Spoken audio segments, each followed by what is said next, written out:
Hi everyone, it's me Lubna. Today is Wednesday, September 11th, 2024.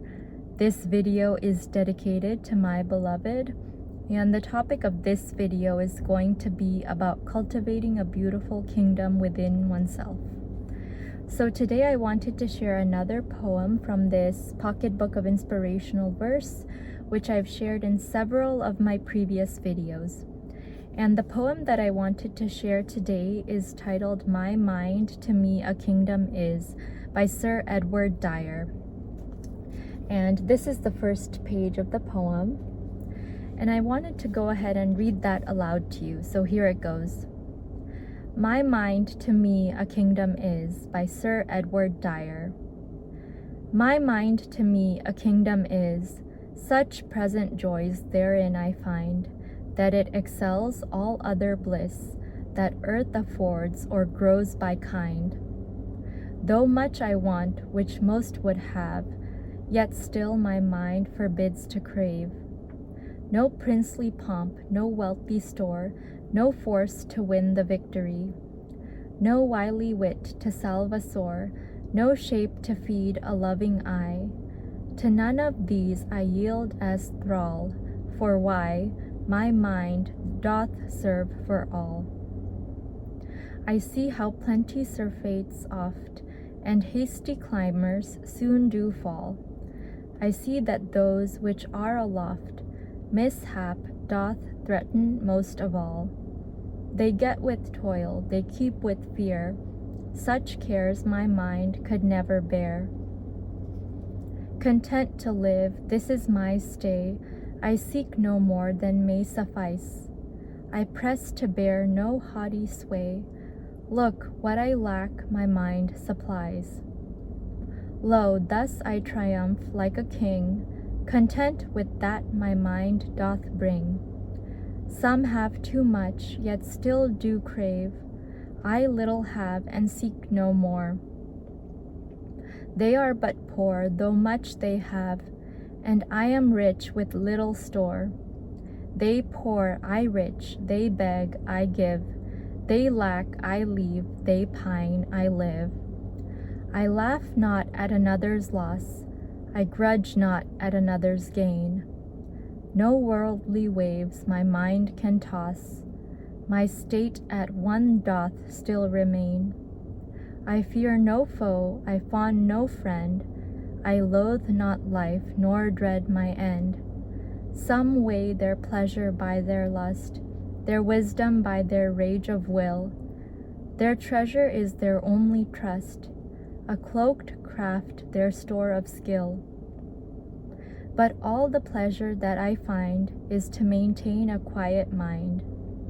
My wealth is health and perfect ease, my conscience clear, my chief defense. I neither seek by bribes to please, nor by deceit to breed offense. Thus do I live, thus will I die. Would all did so as well as I.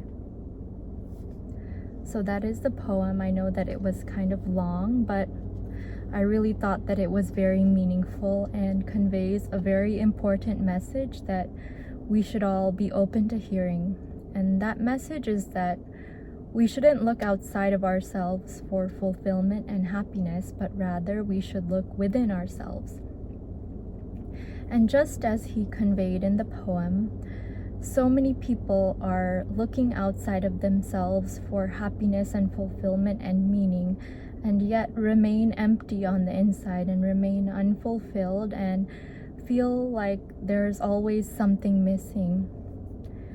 But what he encourages people to do through this poem is to cultivate a peaceful mind and a content mind and spirit, so that wherever you go, whatever you do, you always have whatever you want and whatever you need within you.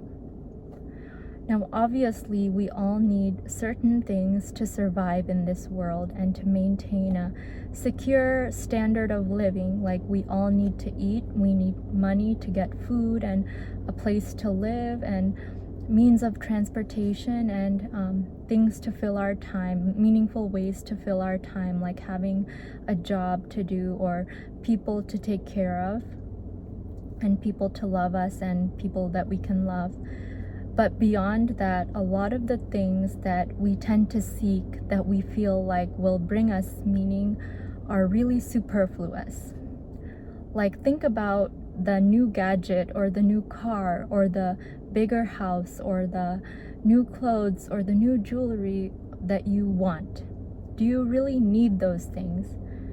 And I know that some of these things add to our quality of life, but think about whether you want these things as a means of adding to your quality of life or filling a void within yourself. And personally, I strive to live with as little as I can in terms of material possessions. And I know that I come from a very privileged background, so I have a lot that I didn't have to work hard for. But I know that a lot of people have to work really, really hard for even the basic necessities of life. And I'm very grateful that I have the basic things that I need. However, I've learned that seeking for things beyond that doesn't really bring me meaning.